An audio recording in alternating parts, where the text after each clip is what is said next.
After 2 years of muteness, little Samuel Langston finds hope not from doctors, but from a forbidden melody played on a slave girl's flute. Could her music give him back his voice, or tear the family apart? Before we get into the story, comment below where in the world you are watching from today. The morning fog settled over Langston Estate like a thick blanket.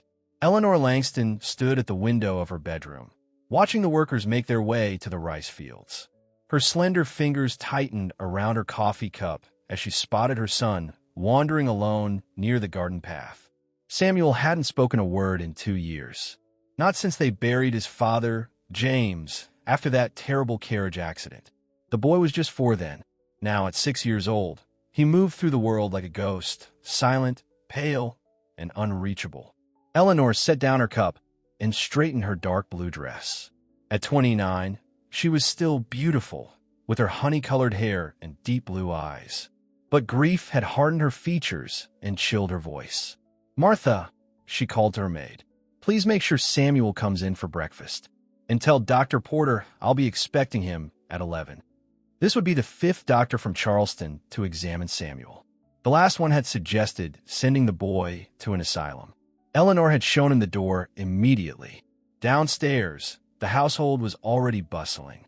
Slaves moved quietly through the rooms, dusting furniture and polishing silver. Eleanor entered the dining room, where breakfast was laid out perfectly, as always. "Good morning, Miss Eleanor," said Bessie, the cook, bringing in a plate of biscuits. Eleanor nodded curtly. "Has Samuel eaten?" "Not yet, ma'am. Martha's bringing him in now." A few minutes later, Martha appeared in the doorway, holding Samuel's small hand. The boy's eyes were fixed on the floor. "Come sit down, Samuel," Eleanor said, trying to keep her voice gentle despite her frustration. Samuel took his seat without looking at his mother. His blonde hair, so like his father's, fell across his forehead. He was too thin, too pale. The doctor's words echoed in her mind. The boy might never recover from his shock. Eleanor wouldn't accept that. She couldn't. "Eat your breakfast, Samuel," she said, placing a small portion on his plate. The boy picked at his food without interest. He never ate much these days. Mrs. Langston, her house manager, Wilson, appeared at the door. Mr. Edward Langston's letter arrived this morning. Eleanor's jaw tightened. Her brother-in-law, always with his unwanted opinions. "Thank you, Wilson." She opened the letter after breakfast, when Samuel had wandered back outside with Martha watching from a distance. "Dear Eleanor," Edward had written, "it has been too long since my last visit. I plan to come to the estate next month to discuss some family matters. I've heard troubling reports about Samuel's condition. Perhaps it is time to consider a more suitable arrangement for the boy, and for you as well. A woman alone cannot manage an estate of this size. There are several gentlemen in Charleston who have expressed interest." Eleanor crumpled the letter in her fist. Edward had been pushing her to remarry since 6 months after James's death. Always with one of his business associates, men who looked at the Langston estate with hungry eyes. She threw the letter into the fireplace and watched it burn. "Ma'am," Wilson said from the doorway. "Dr. Porter has arrived." The examination went like all the others. Dr. Porter, a balding man with spectacles, tried to engage Samuel with questions and toys. The boy sat motionless on his bed, eyes vacant. "Has he shown any improvement at all, Mrs. Langston?" Dr. Porter asked, packing his bag. "He sleeps better some nights," Eleanor said, "and he's drawing pictures now. Docteur Porter nodded fully. That's something at least. But I must be honest with you. This level of withdrawal is concerning. Have you considered—" "I will not send my son away." Eleanor cut him off, her voice like ice. The doctor sighed. "There are new treatments in Philadelphia." "Thank you for your time, Dr. Porter," Eleanor said, ending the conversation. "Wilson will see you out." After the doctor left, Eleanor stood in Samuel's doorway, watching him sit by the window. He had a piece of paper and was drawing something with careful concentration. "Samuel," she said softly. The boy didn't look up. Eleanor felt the familiar ache in her chest. Sometimes she wondered if losing her husband to death was easier than losing her son to silence. Down in the slave quarters, Lottie was finishing her morning duties. At 22, She had been born on the plantation and knew every corner of it. Her grandmother, Mama Rose, had worked in the big house for 40 years, teaching music to the old mistress before she died. Lottie had her grandmother's delicate features and gentle hands, and she had inherited Mama Rose's secret treasure, a wooden flute carved by hand and hidden for years. "Lottie, you better hurry," called Ida, an older woman who worked in the laundry. "Miss Eleanor wants those sheets changed before noon." "Yes, ma'am," Lottie replied, gathering her cleaning supplies. In the big house, Lottie moved quietly from room to room. She had learned to be invisible, to work without being noticed. But she noticed everything, especially little Samuel, who followed the same path through the gardens every day, alone with his silence. That afternoon, after finishing her duties, Lottie slipped away to her secret place, a small clearing near the edge of the marsh, hidden by tall cypress trees. Here, she could be alone. Here, she could play her grandmother's flute. She pulled the instrument from its hiding place in a hollow tree. The wood was smooth from years of handling. Mama Rose had taught her how to play before she died, always warning her to keep it secret. "Music is freedom," Mama Rose had told her. "It speaks when words can't." Lottie put the flute to her lips and began to play. The melody was soft and sweet, drifting over the marsh like a prayer. She closed her eyes, letting the music carry her away from the plantation, away from her life as a slave, to a place where she was free. She didn't hear the footsteps approaching. When Lottie opened her eyes, she nearly dropped her flute. Standing at the edge of the clearing was Samuel Langston, watching her with wide eyes. Lottie quickly lowered the instrument. "Master Samuel," she said, her heart racing. "I didn't see you there." The boy didn't run away. He didn't speak. He just stood there, staring at the flute in her hands. "Do you like music?" Lottie asked gently. Samuel didn't respond, but he took a small step closer. Lottie glanced around nervously. If anyone saw her playing music instead of working, she'd be punished. But something in the boy's eyes, a spark of interest where before there had been only emptiness, made her hesitate. "Would you like to hear more?" she asked. Samuel didn't nod, but he didn't leave either.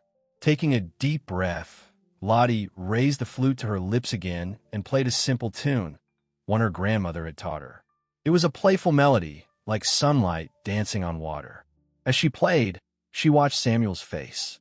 The boy's expression didn't change, but he sat down on a fallen log, his eyes fixed on her fingers as they moved over the flute. When Lottie finished the song, she lowered the instrument. "I should get back to work," she said. "Your mama will be looking for you, Master Samuel." The boy stood up, but didn't move to leave. "I come here most afternoons," Lottie said softly, "after I finish my chores." She carefully hid the flute back in the hollow tree and walked past Samuel, heading back to the big house. She didn't look back, but somehow she knew he was watching her go. That night, as Eleanor sat by Samuel's bed, trying to get him to sleep, she noticed something different. Usually, the boy lay stiff and unresponsive as she read to him. But tonight, he seemed more relaxed. "Good night, Samuel," Eleanor said, kissing his forehead. As she turned to leave, she thought she saw him looking toward the window, toward the marshes where the slave quarters lay. But it was probably just her imagination, her desperate hope to see any change in her son. The next day, Samuel disappeared after lunch. Martha came running to Eleanor in a panic. "I only turned my back for a minute, Miss Eleanor. He was right there on the porch, and then he was gone." Eleanor felt a cold fear grip her heart. "Send Wilson and the men to search the grounds," she ordered. "Check the marsh first. He could drown in those waters." The household erupted into action. Slaves were sent in all directions, calling Samuel's name. Eleanor herself searched the gardens, fighting back tears of panic. "He can't have gone far," Wilson reassured her. "We'll find him." An hour passed with no sign of the boy. Eleanor was about to send riders to the neighboring plantations when Lottie appeared, leading Samuel by the hand. "I found it by the cypress trees, Miss Eleanor," Lottie said, keeping her eyes lowered. "He was just sitting there, watching birds." Eleanor rushed forward and grabbed Samuel, checking him for injuries. "Thank God," she breathed. Then, looking up at Lottie, "How did you know where to find him?" Lottie hesitated. I've seen him walking that way before, ma'am. Eleanor studied the young slave woman. Lottie had always been quiet, efficient, almost invisible in the household. But now, Eleanor noticed her delicate features, her gentle hands. "Thank you," Eleanor said, her voice softer than usual. "You're welcome, ma'am," Lottie replied, still not meeting Eleanor's eyes. That night, Samuel fell asleep more easily than he had in months. Eleanor sat in her study afterward, a glass of brandy in her hand, thinking about the day's events. There was something she was missing, some connection she couldn't quite grasp. The next afternoon, she decided to follow Samuel herself. She watched from a distance as the boy slipped away from Martha and headed toward the marsh. Instead of calling him back, Eleanor followed quietly, keeping out of sight. Samuel walked with purpose, following a path only he seemed to know. He stopped at the edge of a small clearing surrounded by cypress trees. Eleanor held her breath, watching from behind a thick trunk. A few minutes later, Lottie appeared on the other side of the clearing. Eleanor was about to step forward. What was her house slave doing out here during working hours when Lottie pulled something from a hollow tree? A flute. Eleanor froze as Lottie began to play. The melody was unlike anything she had ever heard. Not the formal music of Charleston ballrooms, but something wild and free and full of longing. But what truly stunned Eleanor was Samuel's reaction. Her silent, withdrawn son sat down on a log and leaned forward, watching Lottie's fingers on the flute with complete absorption. There was life in his eyes, interest, curiosity, things Eleanor hadn't seen since before his father died. Tears filled her eyes as she watched. For 2 years, she had tried everything to reach her son. The best doctors, the most expensive toys, countless prayers. And now, this slave girl with a wooden flute was doing what no one else could, breaking through Samuel's silence. Eleanor backed away quietly, not wanting to interrupt. Her mind was racing. This could be the key to helping Samuel. But allowing a slave to play music, to interact with her son in this way, it went against everything she had been taught. That evening, after dinner, Eleanor summoned Lottie to her study. "Close the door," she said, her voice carefully controlled. Lottie obeyed, standing with her hands clasped in front of her, eyes lowered. "I saw you today," Eleanor said. "With Samuel." Lottie's hands tightened, but she remained silent. "Where did you get that instrument?" Eleanor demanded. "It was my grandmother's, ma'am," Lottie said softly. "Mama Rose. She used to teach music to the old mistress." Eleanor remembered Rose, a dignified woman who had died a few years back. "And she taught you to play?" "Yes, ma'am." "Does Samuel go to listen to you often?" Lottie hesitated. 3 days now, ma'am. He just watches. He doesn't speak." Eleanor stood up and walked to the window, looking out at the dark gardens. "My son hasn't shown interest in anything for 2 years," she said. "Not since his father died. The doctors say he may never speak again." She turned to face Lottie. "But today I saw something in his eyes when you played. Something I haven't seen in a very long time." Lottie remained silent, waiting. Eleanor took a deep breath. What she was about to propose went against every rule of proper society. "I want you to continue," she said. "Play for him. Every day." Lottie looked up in surprise. "Mom, I'll arrange for you to have time away from your regular duties. No one else needs to know the reason. But you will play for my son. Perhaps." Eleanor's voice faltered. "Perhaps your music can reach him when nothing else has." "Yes, ma'am," Lottie said. "I'd be happy to." As Lottie turned to leave, Eleanor added, "This arrangement stays between us. If anyone asks, you're performing a special task for me. Do you understand?" "Yes, Miss Eleanor. I understand." After Lottie left, Eleanor poured herself another glass of brandy. She thought about Edward's letter, about the doctors from Charleston, about all the people who had given up on Samuel. For the first time in 2 years, she felt a flicker of hope. In the slave quarters, Lottie lay on her pallet, staring up at the ceiling. She thought about Samuel's eyes watching her play, about the way he had leaned forward to listen. And she thought about Miss Eleanor, the grief and hope warring in her face. "Music speaks when words can't," her grandmother had said. Tomorrow, Lottie would play for Samuel again.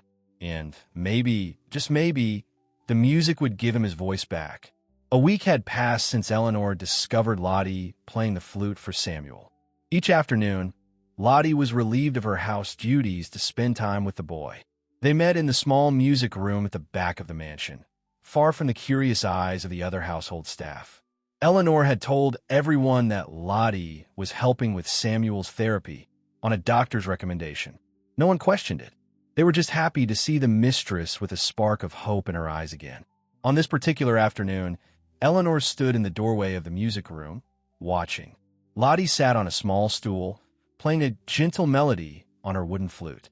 Samuel sat cross-legged on the floor in front of her, completely focused on the music.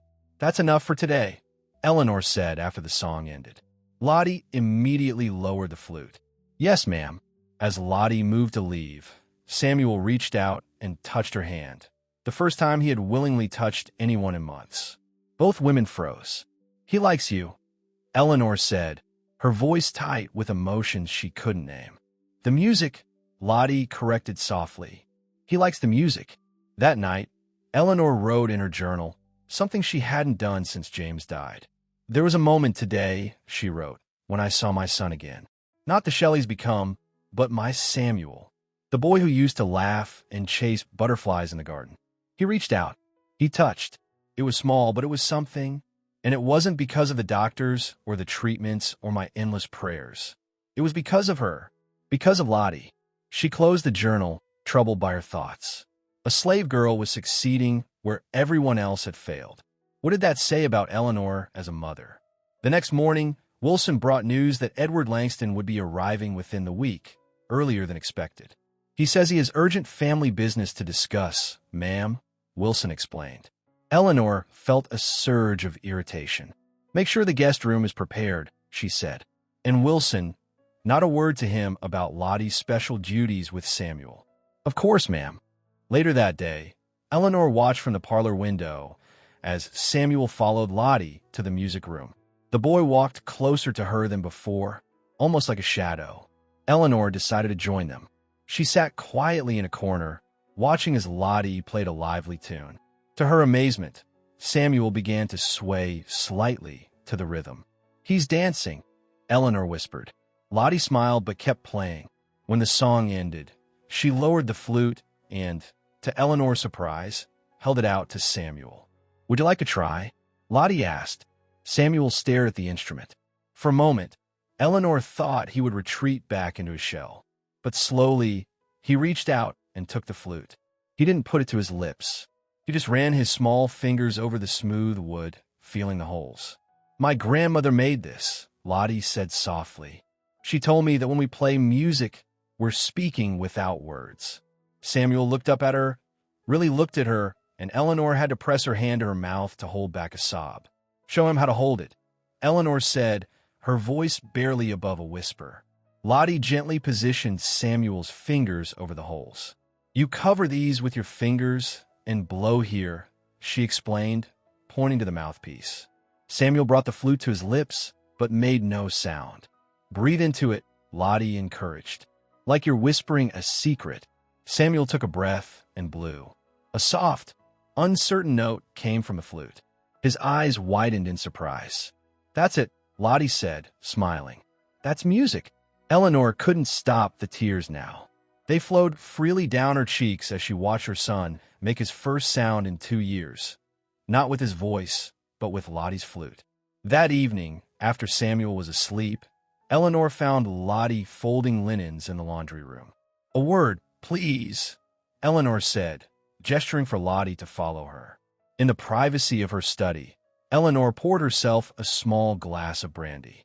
She didn't offer one to Lottie. Such a thing wasn't done, but she gestured for the young woman to sit, another break with custom.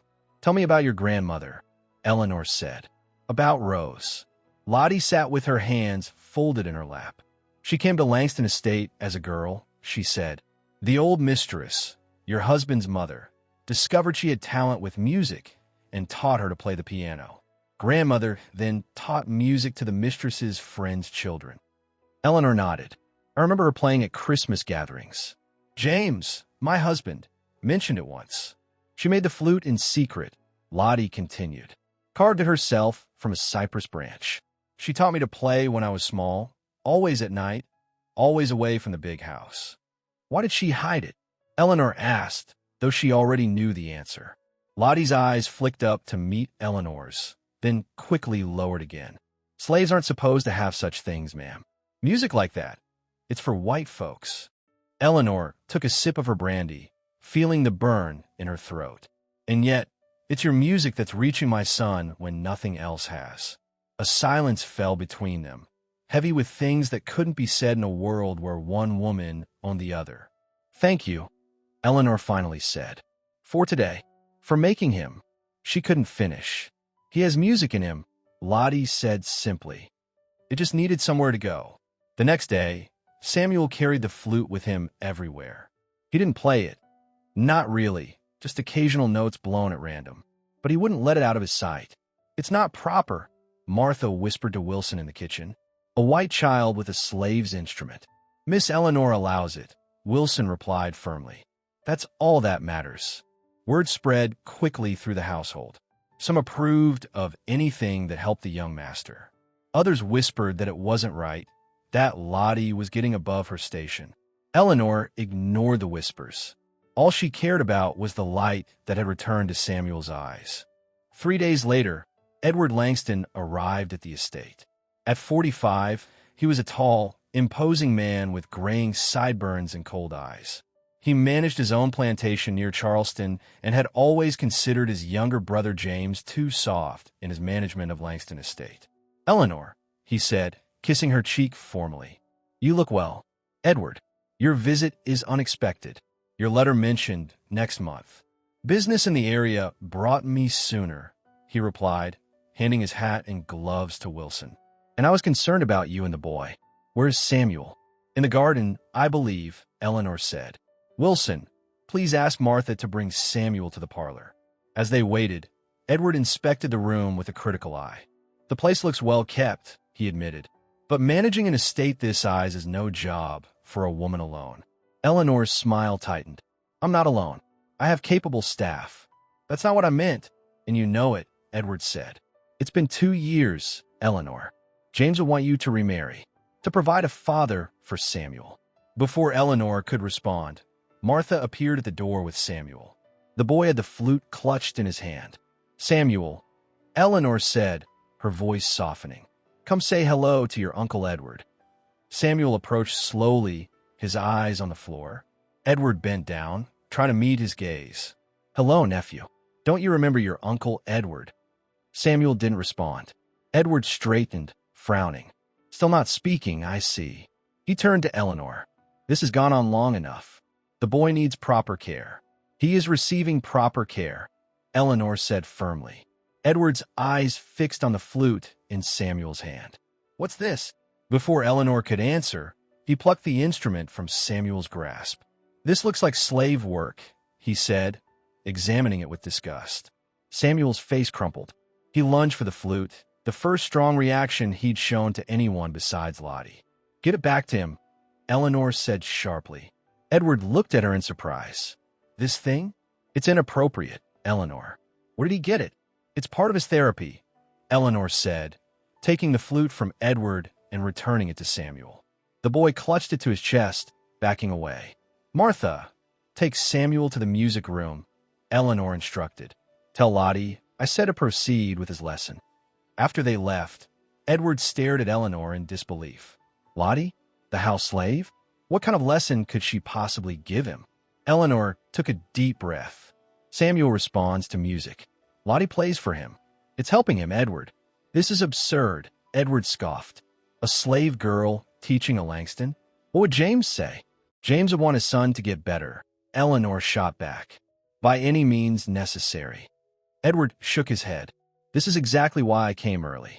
You're losing your grip, Eleanor. First, you refused to consider remarriage. Now you have slaves teaching your son. It's not proper. I don't care about proper, Eleanor said, her voice rising. I care about my son. Our family name means nothing if Samuel never speaks again. They glared at each other, an impasse. Finally, Edward straightened his jacket. We'll discuss this later. I'm tired from my journey. After Edward went upstairs to rest, Eleanor hurried to the music room. She found Samuel sitting beside Lottie on the piano bench. The slave girl was showing him how to hold the flute properly. "Uncle Edward is here," Eleanor said without preamble. "He doesn't approve of this." Lottie immediately stood up. "Should I stop, ma'am?" Eleanor looked at her son, who was still focused on the flute. "No," she said firmly. "We continue. But be discreet. Edward will only be here for a few days." But Edward showed no signs of leaving quickly. He spent the next day inspecting the fields and talking with the overseers. At dinner, he questioned Eleanor about the estate's finances. "Production is down from last year," he noted. "There was a bad storm in June," Eleanor explained. "We lost part of the eastern field." Edward nodded. "All the more reason you need a man's guidance here. I have several associates in Charleston who would be interested in courting you." Eleanor set down her fork. "I have no interest in remarrying, Edward." "It's not about your interest," he said bluntly. "It's about what's best for the estate. For Samuel." Eleanor changed the subject. "How long will you be staying?" "Until I'm satisfied that things are in order," Edward replied, cutting his meat. "I promised James I'd look after his family if anything happened to him." That night, Eleanor couldn't sleep. She paced her bedroom, thinking about Edward's words. He had always been controlling, always thought he knew best. James had kept him at a distance when he was alive. Now, with James gone, Edward clearly felt entitled to step in. The next morning, disaster struck. Eleanor was in her study when she heard a commotion in the hallway. She rushed out to find Edward dragging Lottie by the arm toward the front door. "What's happening?" Eleanor demanded. "I caught her stealing," Edward said coldly. "In the upstairs hallway, outside my room." "I wasn't stealing, Miss Eleanor," Lottie protested, her voice trembling. "Master Samuel left his flute in the music room. I was bringing it back to him." "A likely story," Edward scoffed. "I found her creeping about with this." He held up the flute. "She's telling the truth," Eleanor said. "Samuel must have left it after his lesson yesterday." Edward's eyes narrowed. "You're defending a slave over family?" "She was outside my room, Eleanor. Who knows what she was really after?" "Let her go," Eleanor said firmly. Edward released Lottie's arm, but kept the flute. "This ends now," he declared. "No more music lessons. No more special treatment for this girl. She works in the fields starting tomorrow." "You have no authority here," Eleanor said, her voice ice cold. "This is my house, my estate, that your husband left in trust," Edward reminded her. "With me as executor until Samuel comes of age. Don't force me to exercise that authority, Eleanor." They stared at each other, locked in a battle of wills. Finally, Eleanor turned to Lottie. "Return to your duties," she said quietly. "We'll resolve this later." After Lottie left, Eleanor faced Edward. "Give me the flute." "I'll keep it for now," he said, tucking it into his jacket. "For the boy's own good." That afternoon, Samuel wandered the house looking for his flute.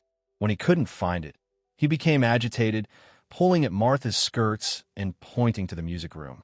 "It's not there, Master Samuel," Martha said helplessly. "I don't know where it's gone." By evening, Samuel had retreated back into himself. He wouldn't eat dinner and sat staring out the window, as unreachable as he had been before Lottie's music. Eleanor found Edward in the library, drinking brandy. "You need to return the flute," she said without preamble. Samuel is distraught. Edward didn't look up from his book. "The boy will forget about it soon enough." "It's for the best, Eleanor. Such attachments aren't healthy." "You have no idea what's healthy for my son," Eleanor said, her voice shaking with anger. "You've been here 3 days. I've been watching him suffer for 2 years. Edward closed his book with a snap. "And what has your approach achieved? A silent boy playing with a slave's toy." James would be appalled. James would want his son to be happy. Eleanor shot back. "To heal." "This isn't healing," Edward insisted. "It's indulgence. The boy needs discipline, structure, not coddling." Eleanor took a deep breath, trying to control her temper. "Edward, please. Just get back the flute. We can discuss other matters tomorrow." "I've already disposed of it," he said flatly. Eleanor felt as if she'd been slapped. "What?" "I broke it and threw it in the fireplace," Edward said, gesturing to the ashes in the grate. "It's done, Eleanor. Eleanor stared at the fireplace in horror. The remains of the flute were barely recognizable among the ashes. "How could you?" she whispered. "I did what needed to be done," Edward said, standing up. "Something you've been unwilling to do. Now we can focus on proper treatment for the boy." Eleanor turned and walked out without another word. She felt numb, devastated. All the progress with Samuel, destroyed in a moment of arrogance. She went straight to Samuel's room. The boy was in bed but not asleep.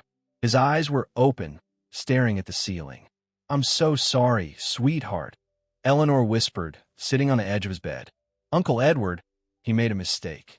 Samuel didn't respond.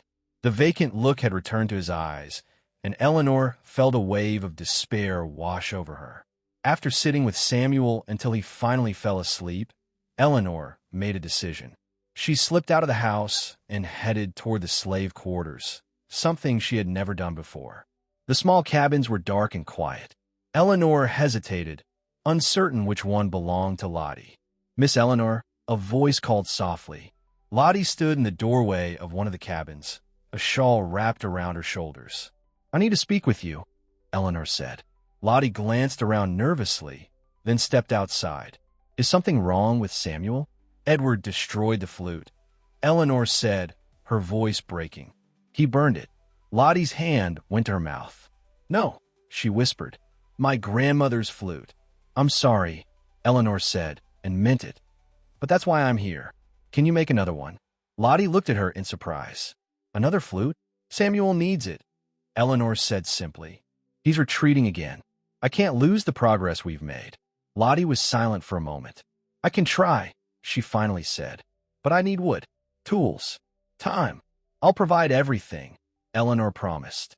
"But we must work quickly, and in secret. Edward must not know. Mr. Edward will be angry if he finds out," Lottie warned.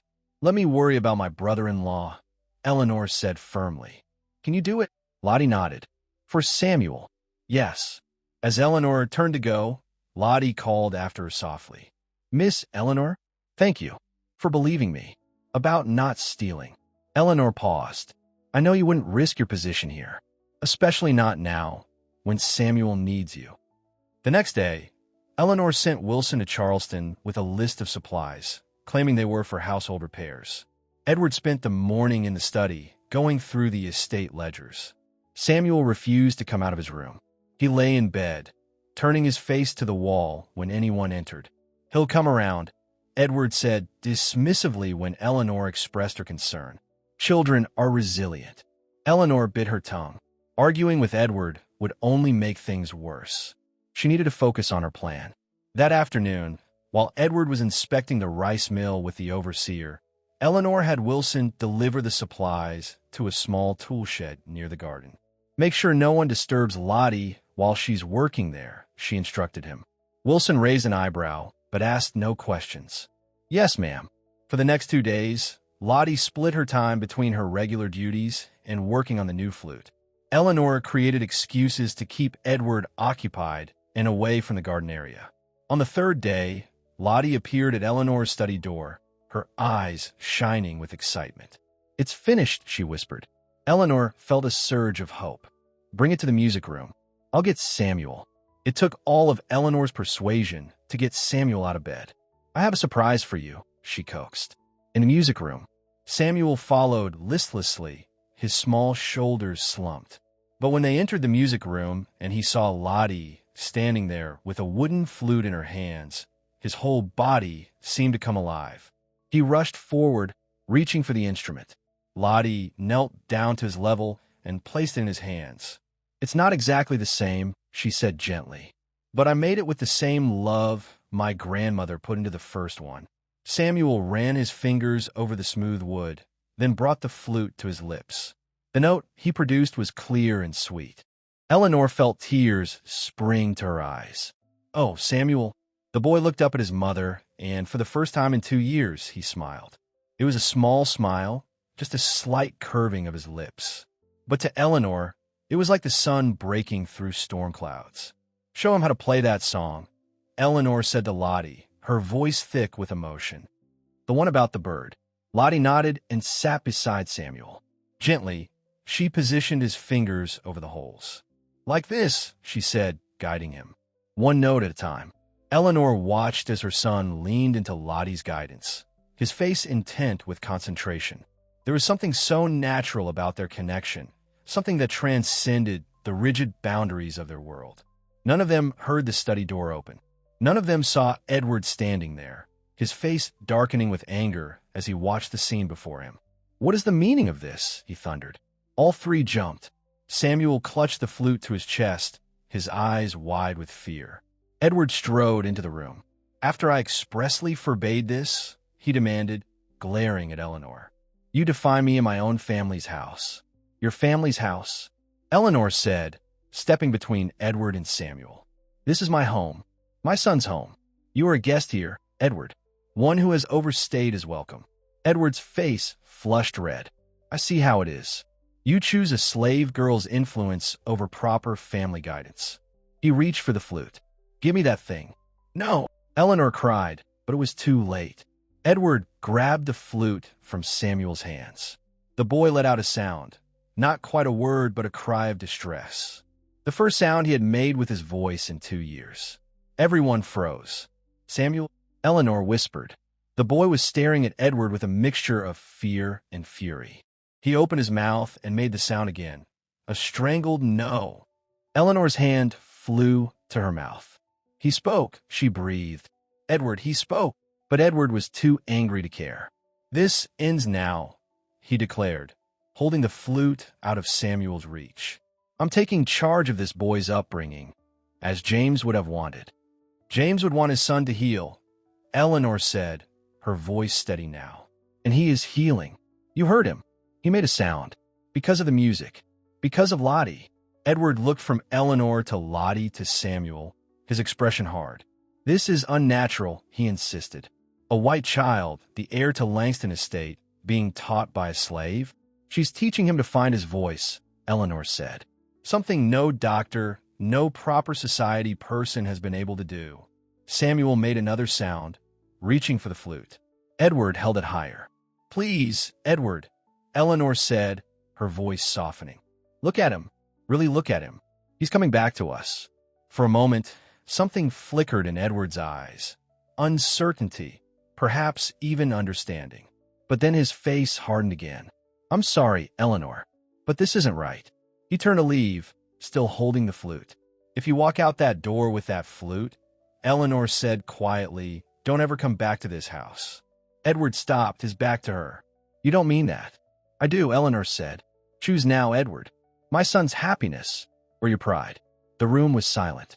Samuel clung to Lottie's skirt, watching his uncle with fearful eyes. Lottie stood perfectly still, her face expressionless. Finally, Edward turned around. His face was cold. "You're making a mistake," he said. "One you'll regret." "The only thing I regret," Eleanor replied, "is not standing up for my son sooner."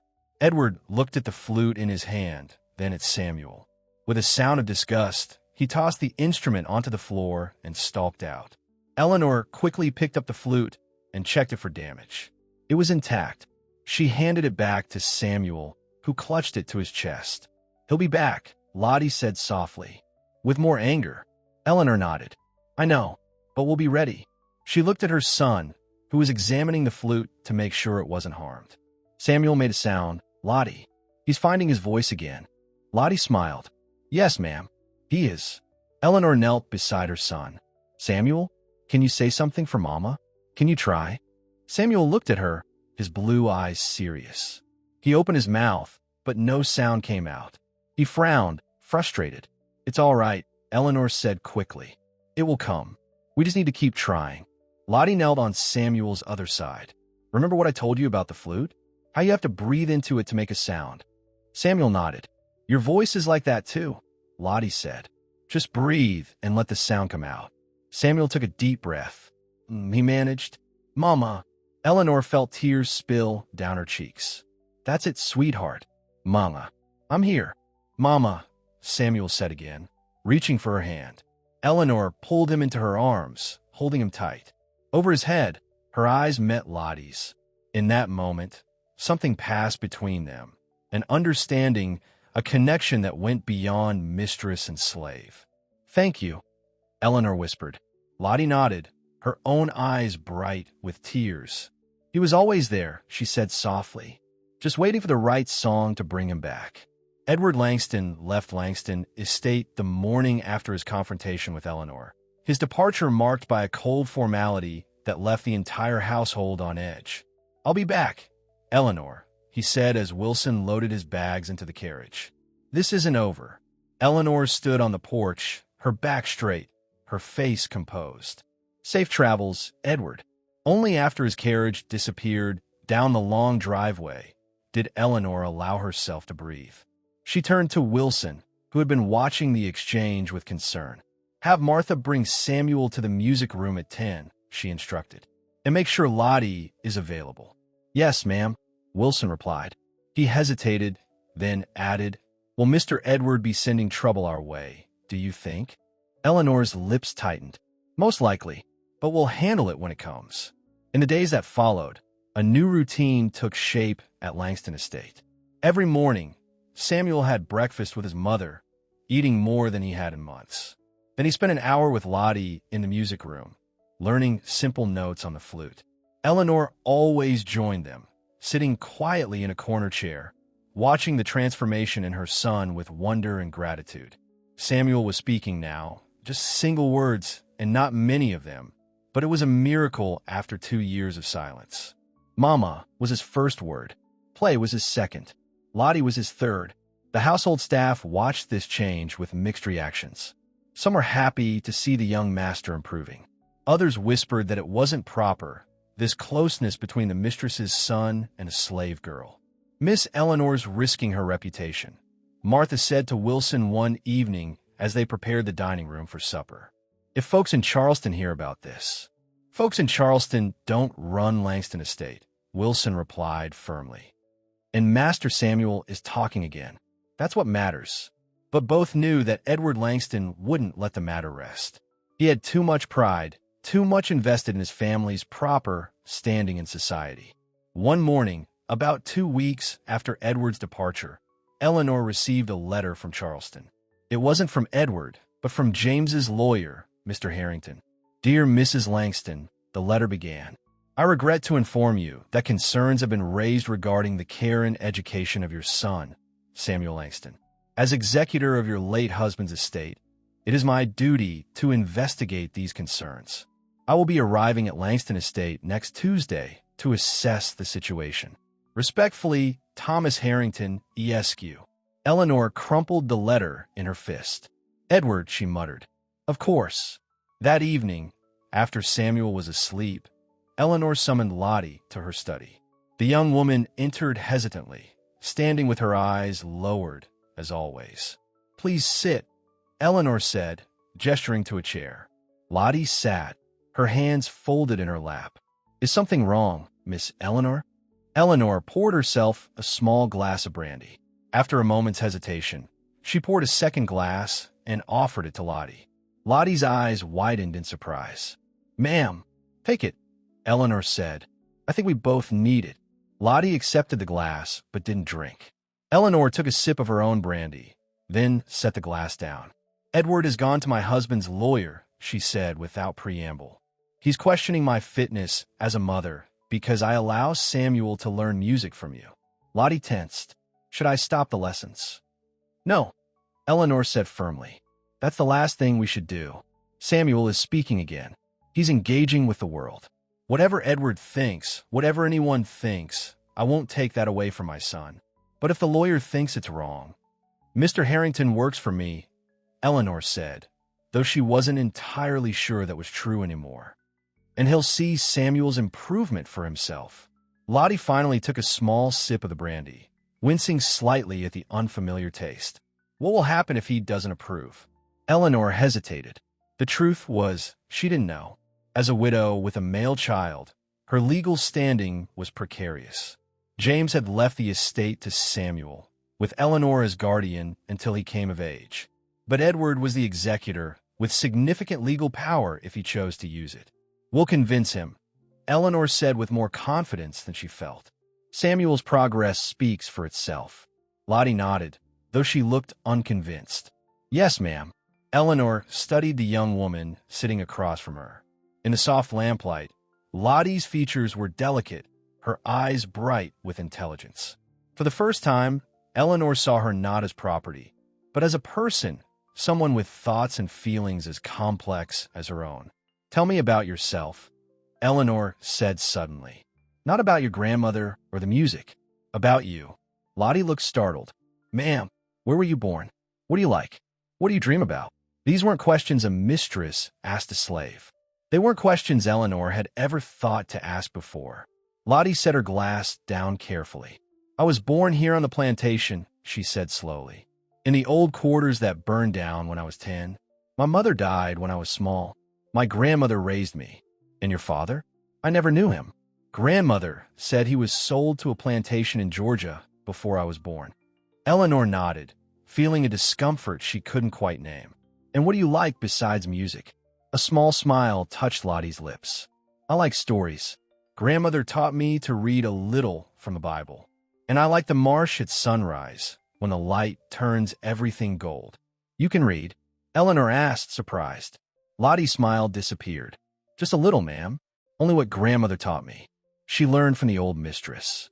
Teaching slaves to read was technically illegal, but Eleanor found she didn't care. "And what do you dream of?" she asked. Lottie was silent for a long moment. "I don't know if I should say." "Please," Eleanor said. "I want to know." "Freedom," Lottie whispered, not meeting Eleanor's eyes. "Just to wake up one day and belong to myself. To go where I want. To play my music without hiding." The word hung in the air between them, changing everything and nothing at once. Eleanor took another sip of brandy, feeling it burn down her throat. "I've never thought about it," she admitted. "What would it be like to be owned?" "No, ma'am. You wouldn't have." There was no bitterness in Lottie's voice, just a simple statement of fact. But it made Eleanor feel ashamed in a way she never had before. "The music you play for Samuel," Eleanor said, changing the subject. "It's beautiful. Where did those songs come from?" "Some are old songs my grandmother taught me," Lottie said. "Songs from Africa," she said, though she'd never been there herself. "Others I made up." "You compose music?" Eleanor asked, impressed. Lottie shrugged. "I just play what I feel. I don't know if that's composing." "It is," Eleanor assured her. "And it's a rare gift." She hesitated, then added, "Samuel is lucky to have you teaching him." Lottie looked up, meeting Eleanor's eyes directly for the first time. "And I'm lucky to teach him. He has music in his soul, Miss Eleanor. Real music. Not just notes, but feeling." Eleanor smiled. "Yes, I believe he does." She stood up, signaling the end of their conversation. "Thank you for speaking with me, Lottie. We'll continue Samuel's lessons as usual until Mr. Harrington arrives." Lottie stood and curtsied. "Yes, ma'am. Good night, Mong." After Lottie left, Eleanor sat for a long time, thinking about their conversation. She'd never before considered the dreams and desires of the people she owned. They had always been just there, part of the landscape of her life, like the furniture or the trees. But Lottie was different. Lottie had brought Samuel back from the edge of darkness. And in doing so, she had become something more than a slave in Eleanor's eyes. The problem was, Eleanor didn't know what that meant, or what to do about it. The next morning, Samuel woke with a slight fever. Eleanor, immediately concerned, sent for the doctor from the neighboring plantation. "It's nothing serious," Dr. Miller assured her after examining the boy. "Just a mild cold. Keep him warm and give him plenty of fluids. He'll be fine in a day or two." Despite these reassurances, Eleanor was worried. Samuel had always been a delicate child, and since his father's death, any illness filled her with dread. "Can Lottie come?" Samuel asked as Eleanor tucked him into bed. His voice was small but clear. "You need to rest," Eleanor said gently. "Please? Music makes me feel better." Eleanor couldn't resist the plea in his eyes. "All right, just for a little while." Lottie came with her flute, sitting beside Samuel's bed and playing soft, soothing melodies. The boy listened with his eyes closed, a small smile on his face. Eleanor watched from the doorway, struck by the tender scene.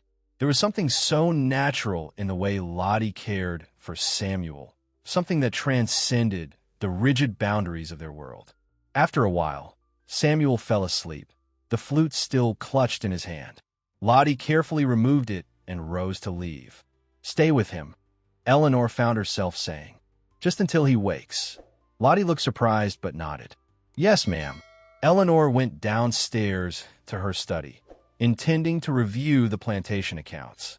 But her mind kept drifting back to the scene in Samuel's bedroom, to the comfort her son found in Lottie's presence. She thought about their conversation the night before, about Lottie's dream of freedom. For the first time, Eleanor began to wonder about the morality of owning another human being. It was a dangerous thought, one that threatened the very foundation of her life and society. A knock at the study door interrupted her thoughts. It was Wilson. "A letter from Charleston, ma'am," he said, handing her an envelope. Eleanor recognized the handwriting immediately. Edward again. With a sense of dread, she opened it. "Eleanor," the letter began without pleasantries. "I've spoken with Mr. Harrington and several other members of Charleston society about the situation at Langston Estate. There is considerable concern about your judgment and Samuel's welfare. I've taken the liberty of arranging for a proper tutor for the boy, a Mr. Jenkins from Boston. He specializes in children with difficulties. He will accompany Mr. Harrington next week. I trust you will cooperate with these arrangements for Samuel's sake." "Edward," Eleanor wanted to scream. Instead, she carefully folded the letter and placed it in her desk drawer. "Is everything all right, ma'am?" Wilson asked, clearly concerned by her expression. "No, Wilson, it isn't," Eleanor admitted. "But it will be. I won't let anyone take my son away from me." That evening, Samuel's fever worsened. By midnight, he was burning up, his small body shaking with chills. "Send for Dr. Miller again," Eleanor instructed Martha, "and bring fresh water and cloths." Eleanor sat by Samuel's bed, bathing his forehead with cool water, her heart racing with fear. This was how it had started with James, a simple fever that suddenly turned dangerous. "Don't leave me," she whispered to her son. "Please, Samuel, stay with me." Dr. Miller arrived just before dawn, looking grave as he examined the boy. "It's moved to his chest," he said, listening to Samuel's labored breathing. "We need to draw the fever out." He turned to Martha. "Prepare a mustard plaster and boil water with eucalyptus if you have it." Eleanor watched, helpless, as the doctor worked. "Will he be all right?" she asked, her voice trembling. Dr. Miller's face was serious. "Children can turn quickly, Mrs. Langston, for better or worse. We'll do everything we can." The hours that followed were a nightmare for Eleanor. Samuel's fever continued to rise, his breathing becoming more difficult. He called out in his delirium, sometimes for his father, sometimes for Lottie. "Bring her," Eleanor told Wilson after one such episode. "Bring Lottie now." Lottie appeared minutes later, her face drawn with concern. "How is he?" she asked, forgetting formality in her worry. "Not good," Eleanor said, her voice breaking. "He keeps asking for you." Lottie approached the bed, taking in Samuel's flushed face and labored breathing. Without hesitation, she sat beside him and took his hand. "I'm here, Samuel," she said softly. "Can you hear me?" The boy's eyes fluttered open. "Lottie," he whispered. "Play." Lottie looked at Eleanor, who nodded. She pulled her flute from her pocket and began to play a gentle lullaby. The effect was immediate. Samuel's breathing eased slightly, his body relaxing into the pillows. His eyes stayed fixed on Lottie as she played, as if the music was a lifeline he was clinging to. Dr. Miller watched in amazement. "Well," he said quietly to Eleanor, "I've never seen anything like that." "She has a gift," Eleanor replied simply. For the next 2 days, Lottie barely left Samuel's side. She played when he was restless, read to him when he was awake, and sang softly when he drifted between sleep and wakefulness.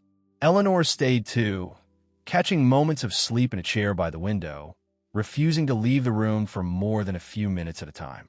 On the 3rd day, Samuel's fever broke.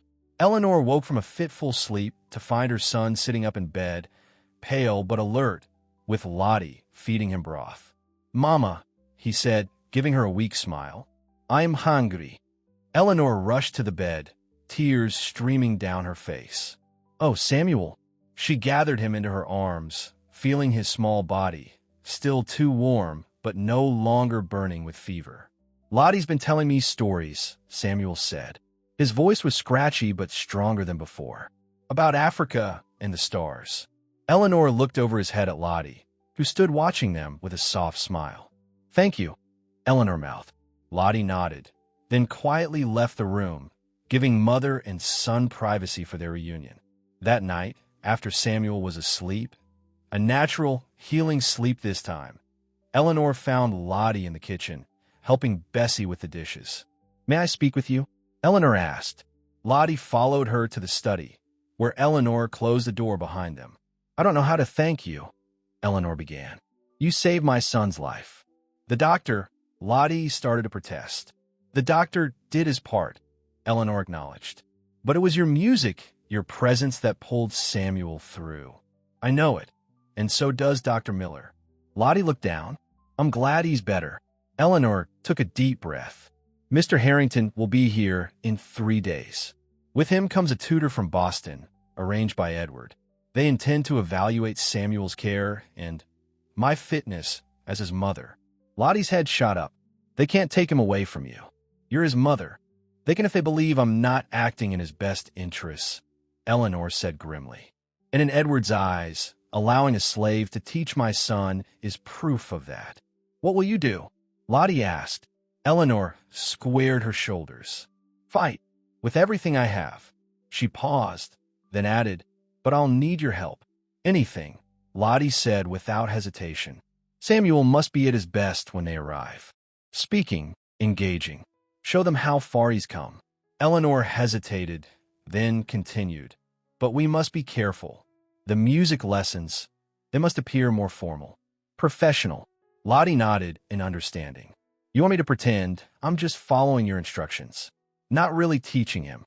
"Yes," Eleanor said, relieved that Lottie understood. "Just for a while. Just until they leave." "Understand, Miss Eleanor." Eleanor studied the young woman before her. In the past weeks, something had changed between them. The strict boundary of mistress and slave had blurred, replaced by something Eleanor couldn't quite define. "There's something else," Eleanor said, making a sudden decision. "After this is over, after Mr. Harrington leaves, I want to give you your freedom." Lottie froze, her eyes wide with disbelief. "Mom, you've given my son back to me," Eleanor said. "How can I keep you in bondage after that?" Lottie's hands trembled. "But where would I go? What would I do?" "You could stay here," Eleanor suggested, "as Samuel's music teacher. Paid, not owned." She smiled slightly. "He still has much to learn from you." Tears filled Lottie's eyes. "You would do that? Even knowing what people would say?" "Let them talk," Eleanor said with newfound conviction. "My son is what matters, and you've proven to be the key to his healing." Lottie covered her face with her hands, overwhelmed. When she looked up, her cheeks were wet with tears. "Thank you," she whispered. "Thank you." Eleanor felt a strange urge to embrace her, but held back. Some boundaries couldn't be crossed, not yet. "We'll talk more after Mr. Harrington's visit," she said instead. "For now, we need to focus on presenting the best impression possible." The next 2 days were spent preparing for the lawyer's visit. The house was cleaned from top to bottom. Samuel, now recovering quickly, was fitted for a new suit. Eleanor had Wilson bring down her husband's old violin from the attic. "You play?" Lottie asked in surprise when Eleanor showed it to her. "Badly," Eleanor admitted with a small smile. "But well enough to pretend I've been teaching Samuel music myself." Lottie looked concerned. "But Samuel knows I've been teaching him." "Yes, and we won't ask him to lie," Eleanor assured her. "But we'll present it as a joint effort. You assisting me." The day before Mr. Harrington's arrival, Eleanor gathered the household staff in the main hall. "Tomorrow we will have important visitors from Charleston," she announced. "Mr. Harrington, my late husband's lawyer, and Mr. Jenkins, a tutor from Boston. They will be evaluating our household, particularly Master Samuel's care and education."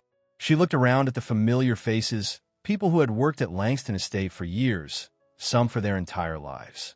"I need not remind you that Master Samuel is the heir to this estate," she continued. "His welfare is our primary concern. Anyone asked about his care should speak honestly about his improvement in recent weeks." His speaking, his music, his health. Her eyes lingered on Martha, who had been most vocal about the impropriety of Lottie's role. But there is no need to elaborate on the unusual aspects of his education. Is that clear? There were nods and murmurs of agreement. Whatever their private opinions, the staff was loyal to Eleanor and Samuel. That night, Eleanor had trouble sleeping. She kept thinking about Edward's letter, about the threat to her son, to her authority as mistress of Langston Estate, and increasingly about Lottie and the promise of freedom. Was she making a mistake? Would freeing Lottie only bring more trouble down on them all? And deeper still, a question she hardly dared acknowledge. What were these feelings she was developing for the young woman who had saved her son? It wasn't friendship exactly. The gap between their positions was too wide for that. But it was something close to it. A bond formed through their shared love for Samuel, through music, through seeing each other as more than their assigned roles. Eleanor fell asleep just before dawn, her mind still troubled. She was awakened by Martha a few hours later. "They're here, ma'am," Martha said. "Mr. Harrington and Mr. Jenkins. Wilson has shown them to the parlor." Eleanor dressed quickly, her hands shaking slightly as she fastened the buttons of her best morning dress. Then she went to Samuel's room, where Lottie was helping him prepare. "Remember what we talked about," Eleanor said, kneeling to straighten Samuel's collar. "Be yourself. Speak as much as you can. Show Mr. Harrington how well you're doing." Samuel nodded solemnly. "Can I play my flute for him?" Eleanor hesitated. The flute was so clearly not a gentleman's instrument, so obviously of slave craftsmanship. But it was also the thing that had brought Samuel back from silence. "Yes," she decided, "but let's have you play the piano first. Show him all you've learned." She turned to Lottie. "Stay in the background. If Samuel needs you, be there, but let me lead the conversation." Lottie nodded. "Yes, ma'am. I'll be careful." Eleanor took a deep breath, straightening her shoulders. "All right, let's go meet our visitors."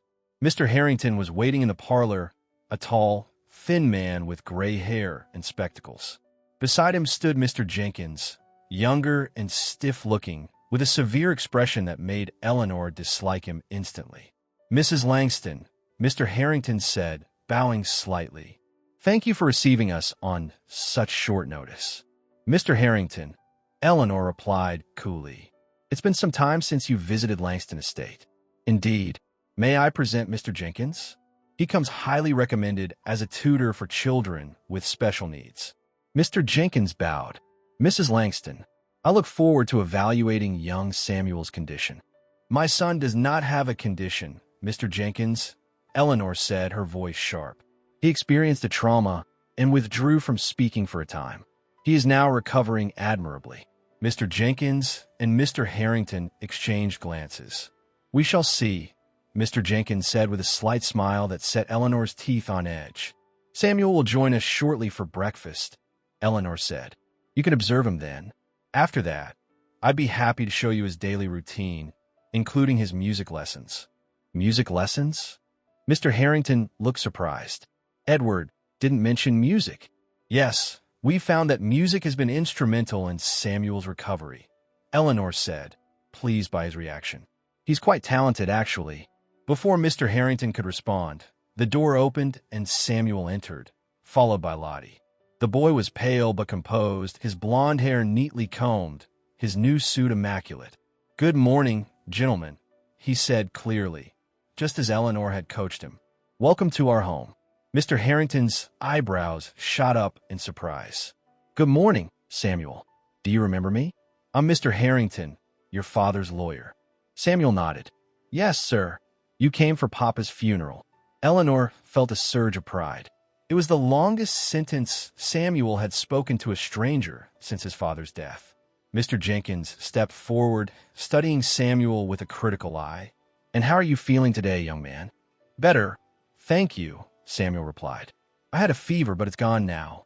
Mr. Jenkins noticed Lottie standing quietly by the door. "And who is this?" he asked, his tone suggesting he already knew the answer. "This is Lottie," Eleanor said smoothly. "She assists with Samuel's care and lessons." Mr. Jenkins frowned slightly, but said nothing. Breakfast was a tense affair, with the two visitors watching Samuel's every move. To Eleanor's relief, Samuel rose to the occasion, eating well and answering questions politely, if briefly. After the meal, Eleanor suggested they move to the music room. Samuel would like to show you his progress, she said. The music room, with its large windows overlooking the garden, was bathed in morning light. Eleanor had placed James's violin prominently on a stand, next to the piano. Samuel has been learning both piano and flute, she explained as they entered. We find that music helps him express feelings that are difficult to put into words. Mr. Harrington nodded thoughtfully. I've heard of such approaches. In Europe, I believe. Yes, exactly, Eleanor said, seizing on this support. It's quite progressive. Mr. Jenkins looked less impressed. Traditional education emphasizes discipline and structure, he said. Music is a leisure activity, not a core subject. Eleanor bit back a sharp reply. Perhaps Samuel can demonstrate, she suggested instead. Samuel, would you play something on the piano for our guests? Samuel sat at the piano and carefully picked out a simple tune that Lottie had taught him. It wasn't perfect, but it was recognizable, and he played with concentration. When he finished, Mr. Harrington applauded politely. Very nice, Samuel. Did your mother teach you that? Samuel glanced at Lottie, then at Eleanor. Mama and Lottie taught me, he said honestly. Mr. Jenkins raised an eyebrow. The slave girl teaches music? Lottie assists me, Eleanor said quickly. She has a natural talent that complements my own training. I see, Mr. Jenkins said, in a tone that suggested he saw all too clearly. May I play my flute now? Samuel asked, looking at Eleanor. Eleanor hesitated, seeing the skepticism in Mr. Jenkins's face.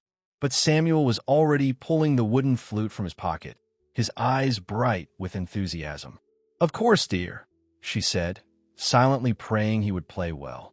Samuel put the flute to his lips and began to play. The melody was simple but sweet, flowing from the instrument like a gentle stream. His small fingers moved confidently over the holes, producing clear, true notes. Eleanor watched the visitors' faces. Mr. Harrington looked genuinely impressed. Mr. Jenkins was trying to maintain his severe expression, but even he seemed moved by the boys playing. When Samuel finished, there was a moment of silence. That was beautiful, Samuel, Mr. Harrington said finally. Truly remarkable for a boy your age. Thank you, sir, Samuel said, smiling with pride. Lottie made this flute for me. After Uncle Edward broke the first one, Eleanor winced. This was exactly the kind of detail she'd hoped to avoid. Edward broke your flute? Mr. Harrington asked, frowning. Samuel nodded. He was angry. He said it wasn't proper. But then I made a sound, and Mama said I could keep playing. Mr. Jenkins glanced at Lottie, who stood silently by the window. The slave made the instrument. Yes, sir, Samuel said, holding it up. Isn't it nice? It sounds like birds singing. Before Mr. Jenkins could respond, Eleanor quickly suggested they continue the tour of the estate. For the rest of the morning, they observed Samuel's lessons, his playtime, his interactions with the household staff. To Eleanor's relief, Samuel continued to speak clearly and show interest in his surroundings. It was impossible not to see the dramatic improvement in his condition. After lunch, while Samuel rested, Eleanor met with the visitors in her study.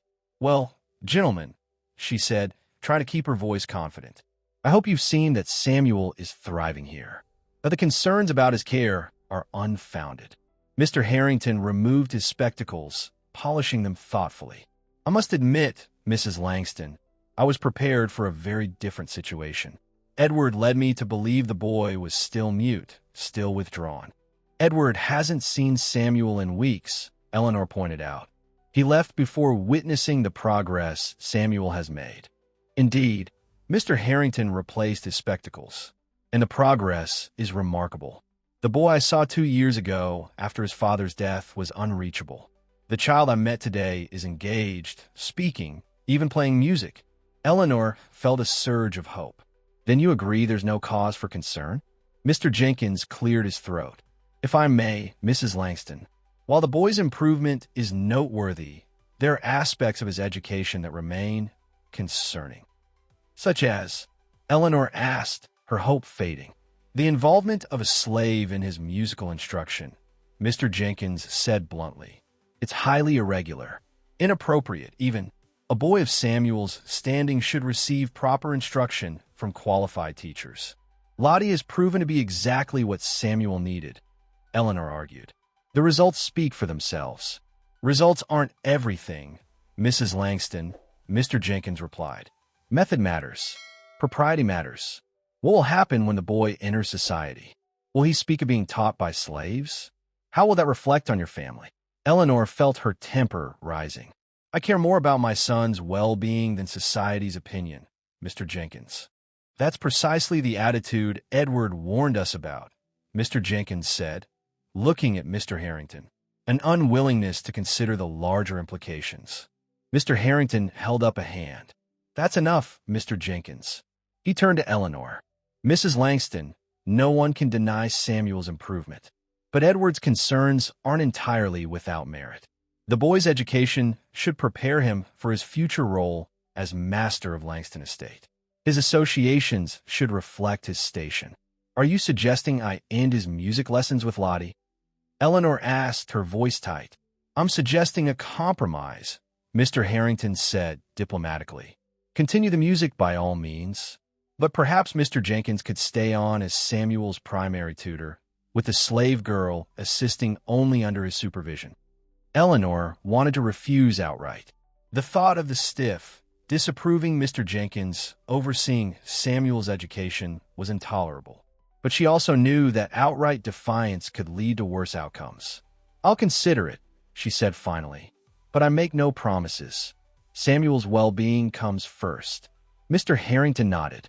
That's all I ask, that you consider all aspects of the situation. After the men left to refresh themselves before dinner, Eleanor sought out Lottie.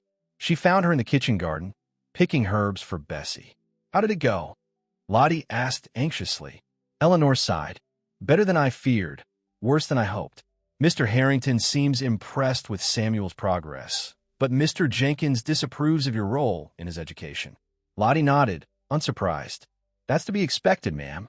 They want to leave Mr. Jenkins here as Samuel's tutor, Eleanor continued, with you assisting under his supervision.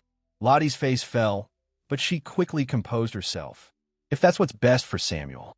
It isn't, Eleanor said firmly. Samuel needs warmth, creativity, music, not some rigid Boston schoolmaster who sees him as a case to be managed. But if refusing means trouble for you and Samuel. Eleanor reached out impulsively and took Lottie's hand. We'll find a way through this. Together. I promised you freedom, and I meant it. Lottie looked down at their joined hands, then up at Eleanor's face. Something passed between them in that moment, an understanding, a connection that went beyond words. Thank you, Lottie whispered, for believing in me. Eleanor squeezed her hand, then released it. I should get back. They'll be expecting me for dinner. As she walked back to the house, Eleanor felt a strange mix of emotions. Fear for the future, determination to protect Samuel, and something else, something warm and unfamiliar when she thought of Lottie. That evening, as she dressed for dinner, Eleanor made a decision. She would not allow Edward or Mr. Jenkins or anyone else to dictate her son's care. She would fight for Samuel's happiness and for Lottie's freedom, no matter the cost. With that resolve, she descended to the dining room to face her visitors, her head held high and her heart certain of its course. Dinner that evening was a tense affair. Eleanor sat at the head of the table, with Mr. Harrington on her right and Mr. Jenkins on her left.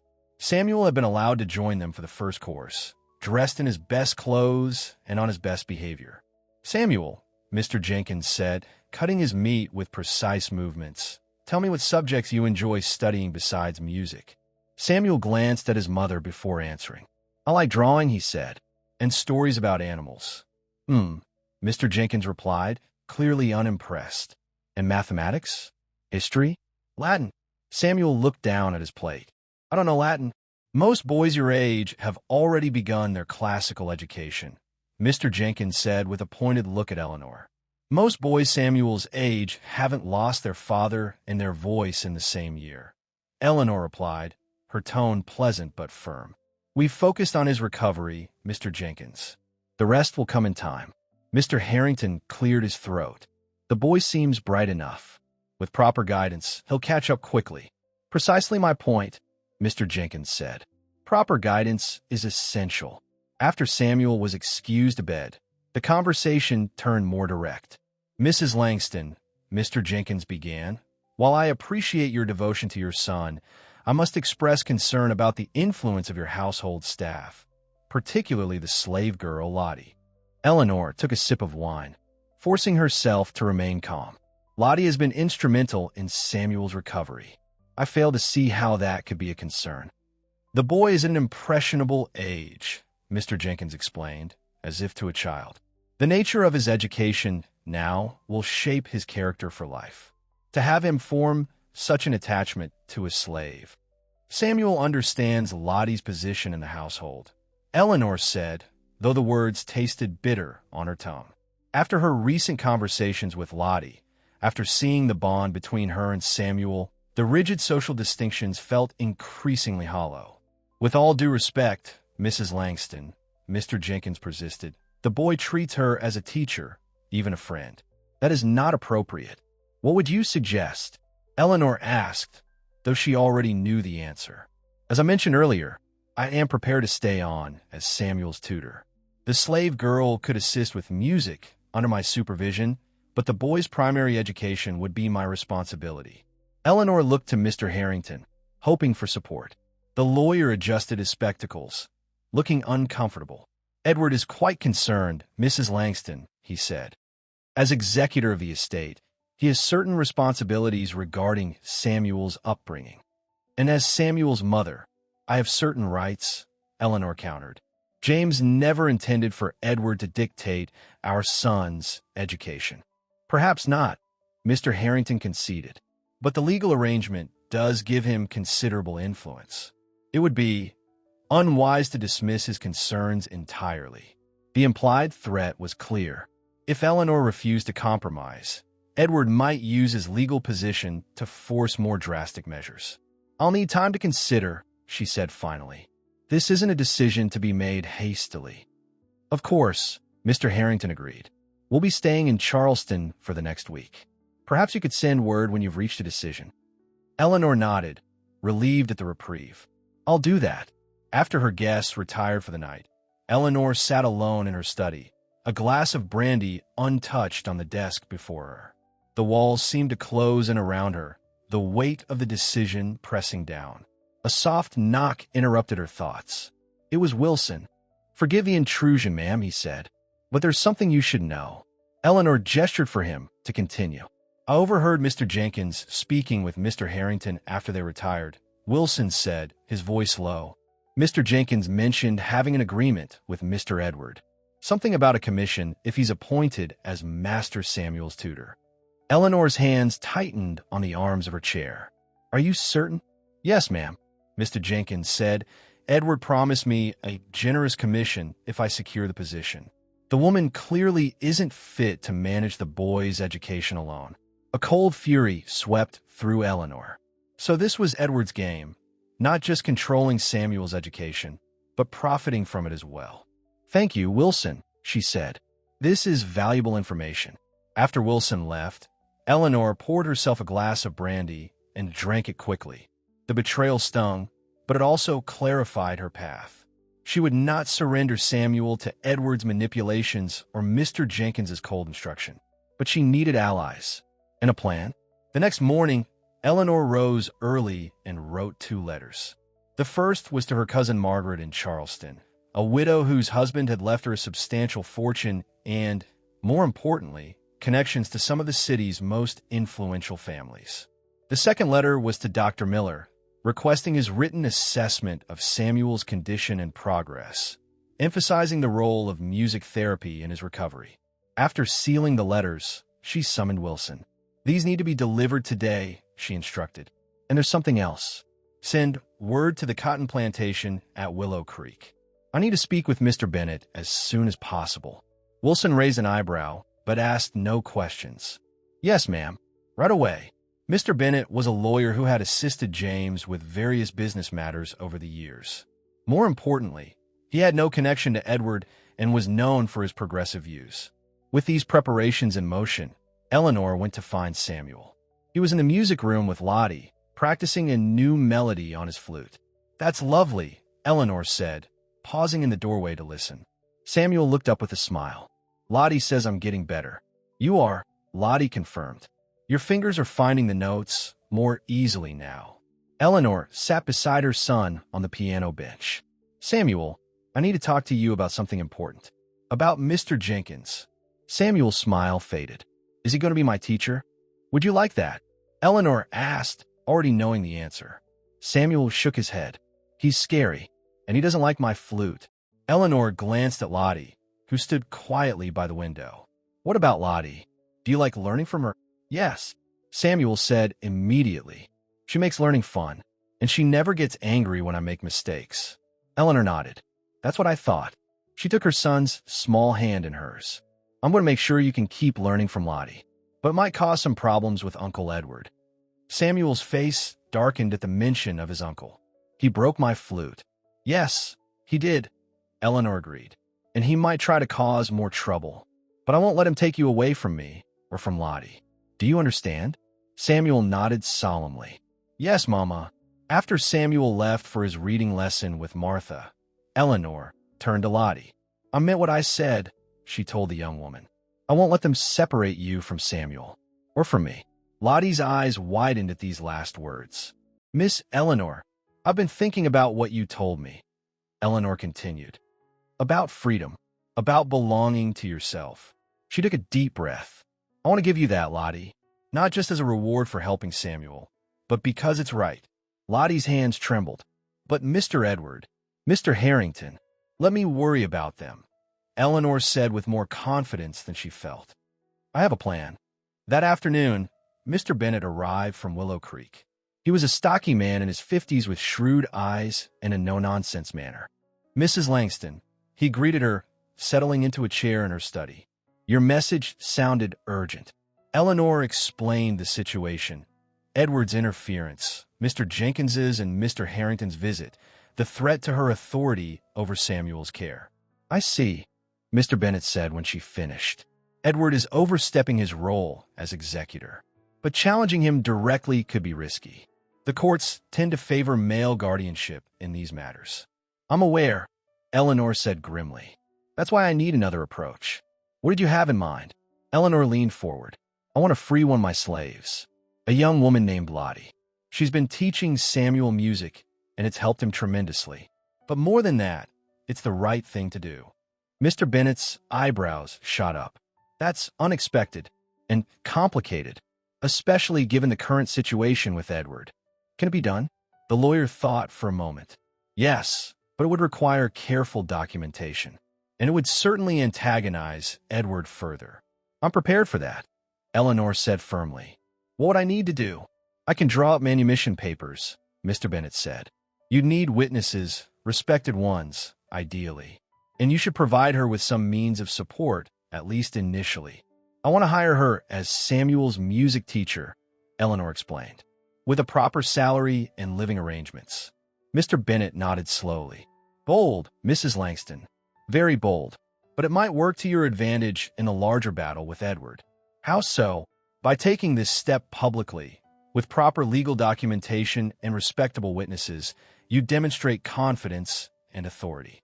It makes it harder for Edward to paint you as unstable or unfit." Mr. Bennett leaned back in his chair. "Plus, if the girl has truly helped Samuel as much as you say, having her status formalized as a teacher rather than a slave might actually satisfy some of the concerns about propriety." Eleanor hadn't considered this angle. "You think it might appease Mr. Harrington?" "Possibly," Mr. Bennett said. "He's a lawyer, after all. Legal documentation, proper procedures, these things matter to him. And if you can get Dr. Miller to testify about the boy's improvement." "I've already requested his written assessment," Eleanor said. Mr. Bennett smiled for the first time. "You've thought this through. Good. I'll start drawing up the papers right away." Over the next 2 days, Eleanor's plan took shape.